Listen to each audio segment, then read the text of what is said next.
11واں روزہ کھولنے کے بعد آپ نے یہ عمل عشاء کی نماز کے بعد کر لینا ہے۔ انشاءاللہ اگلا رمضان آنے تک اللہ تعالیٰ آپ کے نصیب کھول دیں گے اور آپ کے لیے بہت اچھے رشتے آئیں گے اور آپ کی شادی بھی ہو جائے گی۔ صلی اللہ علیہ حبیبہ محمد وآلہ وصحبہ اجمعین۔ السلام علیکم میری یوٹیوب فیملی، کیسے ہیں آپ سب؟ آئی ہوپ آپ سب ٹھیک ٹھاک ہوں گے، خیریت سے ہوں گے، مزے میں ہوں گے۔ ہم بھی الحمدللہ بالکل ٹھیک ٹھاک ہیں، خیریت سے ہیں۔ میری دعا ہے کہ اللہ تعالیٰ آپ سب کو شاد اور آباد رکھیں، جہاں آپ قدم رکھیں اللہ آپ کے لیے خیر اور آسانی کا معاملہ فرمائے، آمین ثم آمین۔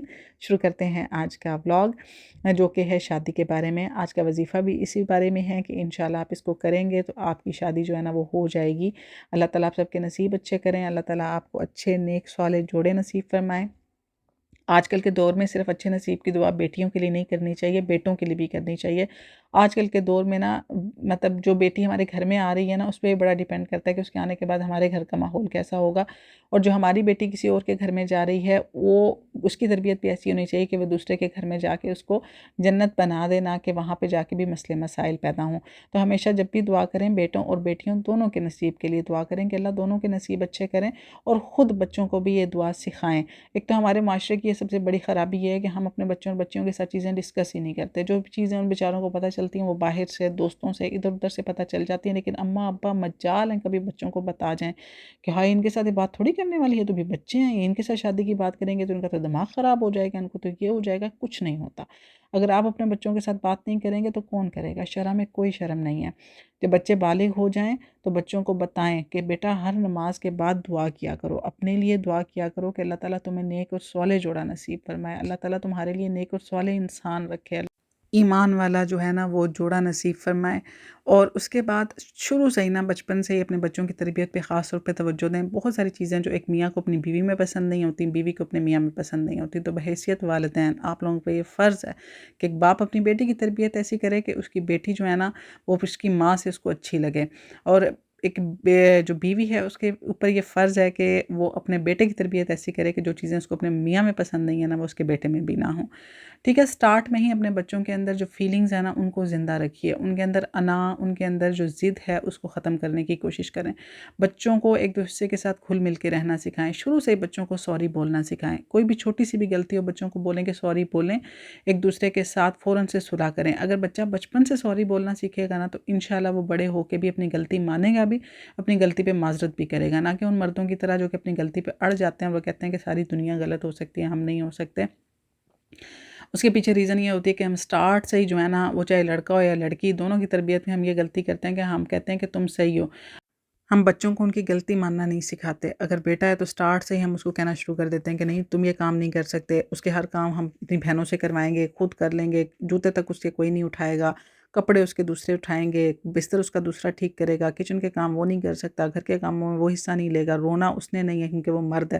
تو اس کے اندر ہم اتنا زیادہ وہ ایک انا کا پہاڑ بلڈ کر دیتے ہیں کہ کل کو جب اس کی بیوی آتی ہے نا تو وہ اپنی بیوی کے سامنے بھی جھکنا اپنی توہین سمجھتا ہے۔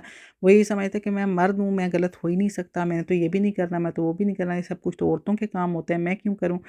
شروع سے ہی اپنے بچوں کو جو ہے نا وہ نرمی سکھائیں، ان کو جھکنا سکھائیں، ان کو مولڈ ہونا سکھائیں وقت کے ساتھ ساتھ۔ اس کے علاوہ بچوں کے اندر جو جذبات ہوتے ہیں نا ان کو ابھاریں۔ اگر گھر میں کوئی بیمار ہے نا تو بچوں کو بولیں کہ جاؤ اس سے پوچھ کے آؤ، اس کی طبیعت پوچھو، اس کا حال پوچھو۔ یہ نہیں ہے کہ گھر میں ایک بندہ بیمار ہے وہ کمرے میں پڑا ہے، باقی سارا جو گھر ہے وہ انجوائے کر رہا ہے۔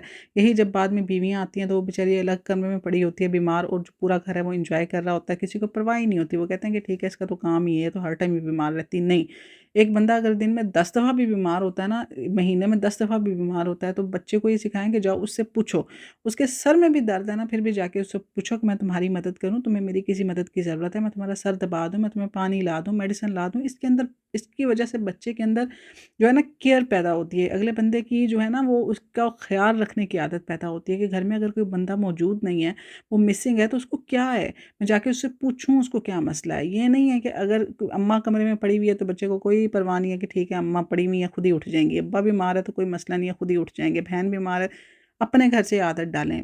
بہن کو کوئی مسئلہ ہے، بابا کو کوئی مسئلہ ہے، ماما کو کوئی مسئلہ ہے، جاؤ بیٹا پوچھو کیا مسئلہ ہے، آپ کو میری مدد چاہیے۔ اس سے بچے کے اندر خیال رکھنے کی عادت پیدا ہوگی۔ اس کے بعد نا ہر ٹائم بچوں کو اویلیبل ہونا ضروری نہیں ہوتا۔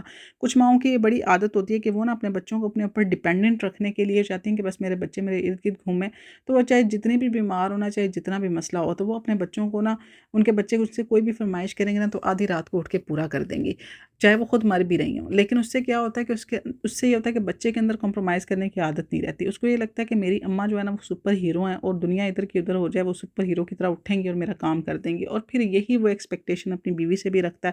کل کو جب اس کی بیوی آتی ہے اور وہ اس سے کہتی ہے کہ میری آج طبیعت نہیں ٹھیک ہے، مجھے یہ مسئلہ، تو فوراً سے کہتا ہے کہ ہماری اماں تو کبھی بیمار نہیں ہوئی، ہماری بہنیں تو کبھی بیمار نہیں ہوئی، ہم تو کہتے تھے اور ہماری چیز ہمارے سامنے آ جاتی تھی، تم جب سے آئی ہو تم بیمار ہو۔ تو یہ جو چھوٹے چھوٹے گیسچرز ہیں نا، ابھی تو بہت چھوٹی تفصیل میں نے آپ کو بتائی ہے، کیونکہ مجھے آگے وظیفہ بھی بتانا ہے، تو یہ چھوٹی چھوٹی باتیں جو ہے نا یہ اپنے بچوں کی تربیت میں شامل کریں بچپن سے ہی، تاکہ آپ کے بچے جب بڑے ہوں تو وہ ایک اچھے میاں، ایک اچھے بیوی بن سکیں۔ اچھا جی، اب چلتے ہیں اپنے وظیفے کی طرف۔ وظیفہ ہے ہمارا اچھے نصیب اور شادی کے لیے، ٹھیک ہے؟ یہ وظیفہ آپ خود بھی کر سکتے ہیں، آپ کی امی بھی آپ کی طرف سے کر سکتی ہیں، ٹھیک ہے؟ مطلب یہ مائیں بھی کر سکتی ہیں اپنی بچیوں کے لیے یا بیٹوں کے لیے، بیٹیوں کے لیے، اور بچے خود بھی کر سکتے ہیں، بیٹا بھی کر سکتا ہے، بیٹی بھی کر سکتی ہے۔ جس کی بھی شادی نہیں ہو رہی ہے تو وہ یہ والے نوافل جو ہیں نا وہ یہ پڑھیں، انشاءاللہ اگلے رمضان آنے تک اللہ تعالیٰ آپ کے لیے کوئی بھی جو آپ کے نصیب میں ہے وہ آپ کو ضرور مل جائے گا۔ بس اللہ تعالیٰ سے دعا آپ نے یہ کرنی ہے کہ جو کوئی بھی ہو وہ نیک ہو، صالح ہو، ایمان والا ہو، اللہ سے ڈرنے والا ہو، ٹھیک ہے؟ اپنی دعاؤں میں یہ ساری چیزیں منشن ضرور کیا کریں۔ دینے والا اللہ ہے، اللہ کی ذات جو ہے نا وہ بہت بے نیاز ہے۔ میں پہلے بھی ہر دفعہ آپ کو بتا چکی ہوں، ہمارے مانگنے میں کمی رہ جاتی ہے، اس کے دینے میں کوئی کمی نہیں ہوتی۔ تو جب بھی اللہ سے مانگیں تو اللہ سے کھل کے مانگیں، جو آپ کو چاہیے۔ صرف پیسہ، صرف دولت، امیر ہونا کوئی معنی نہیں رکھتا، اگر بندے کا کردار اچھا نہ ہو، اگر بندہ خود اچھا نہ ہو، اس کی تربیت اچھی نہ ہو، اس کا بیہیویئر اچھا نہ ہو، تو پیسہ جو ہے نا وہ کوئی معنی نہیں رکھتا ہے۔ تو اس وجہ سے اللہ تعالیٰ سے ہمیشہ ایسا مرد، ایسی بیوی مانگیں جو کہ نیک ہو، صالح ہو، ٹھیک ہے؟ تو اس کے بعد جناب اپنے وظیفے کی طرف چلتے ہیں۔ اس میں آپ نے 11واں روزہ افطار کرنے کے بعد، اب میں آپ کو یہ بتا رہی ہوں کہ اصل میں یہ وظیفہ جو ہے نا یہ 12ویں روزے کا ہے، لیکن اگر میں آپ کو اس طرح بتاؤں گی تو آپ کنفیوز ہو جائیں گے۔ جس دن آپ 11واں روزہ کھولیں گے نا تو آف کورس چاند 12ویں کا نکل آئے گا، ٹھیک ہے؟ جیسے مغرب کے بعد تو 12ویں کا چاند نکل آئے گا۔ اب 11واں روزہ کھولنے کے بعد آپ نے جب عشاء کی نماز پڑھ لینی ہے تو اس کے بعد آپ نے 12 رکعت نماز نفل پڑھنی ہے، دو دو کر کے، مطلب 2 رکعت نماز پڑھنی ہے، اس کے بعد آپ نے سلام پھیر لینا ہے، پھر 2 رکعت نماز پڑھنی ہے، پھر سلام پھیرنا ہے، ٹھیک ہے؟ دو دو رکعت کر کے آپ نے 12 رکعت جو ہے نا وہ نماز نفل آپ نے ادا کرنی ہے۔ نیت بھی آپ نے یہی کرنی ہے، اور ساتھ میں آپ نیت کے اندر یہ مینشن کر سکتے ہیں کہ میں نیت کرتی ہوں اس نماز کی پڑھنے کے لیے خاص خدا تعالیٰ کے، اور یہ نفل نماز ہے اپنی شادی کے لیے یا نیک نصیب کے لیے، ٹھیک ہے؟ اچھی جگہ شادی کے لیے آپ یہ مینشن کر سکتے ہیں۔ اس کے بعد آپ نے ہر 2 رکعت میں سورہ فاتحہ، جس طرح ہم ہمیشہ پڑھتے ہیں الحمدللہ رب العالمین کو آمین تک پڑھنا ہے۔ اس کے بعد سورہ اخلاص آپ نے 12 مرتبہ پڑھنی ہے۔ ہر رکعت میں آپ نے سورہ فاتحہ کے بعد سورہ اخلاص 12 مرتبہ پڑھنی ہے، ٹھیک ہے؟ ہر 2 رکعت میں سورہ فاتحہ کے بعد سورہ اخلاص 12 مرتبہ پڑھنی ہے۔ 12 رکعت نماز نفل دو دو کر کے، میں مینشن کر رہی ہوں کیونکہ آپ بہت زیادہ پھر کمنٹ باکس میں سوال پوچھتے ہیں۔ 12 رکعت نماز نفل ہے، دو دو کر کے، ہر 2 رکعت میں سورہ فاتحہ کے بعد سورہ اخلاص 12 مرتبہ پڑھنی ہے، اور اسی طرح آپ نے 12 رکعت پوری کر لینی ہے۔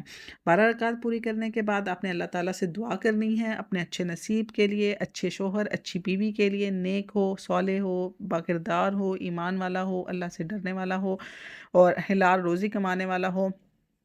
اور اس کے بعد انشاءاللہ آپ کی جو خشوع و خضوع سے مانگی گئی دعا ہے نا، اگلا رمضان آنے سے پہلے پہلے انشاءاللہ اللہ تعالیٰ آپ کے لیے آپ کا جو بھی نصیب ہے وہ آپ کو مل جائے گا انشاءاللہ۔ اللہ تعالیٰ آپ کے لیے کوئی نہ کوئی وسیلہ، کوئی نہ کوئی سبب ضرور بنا دیں گے۔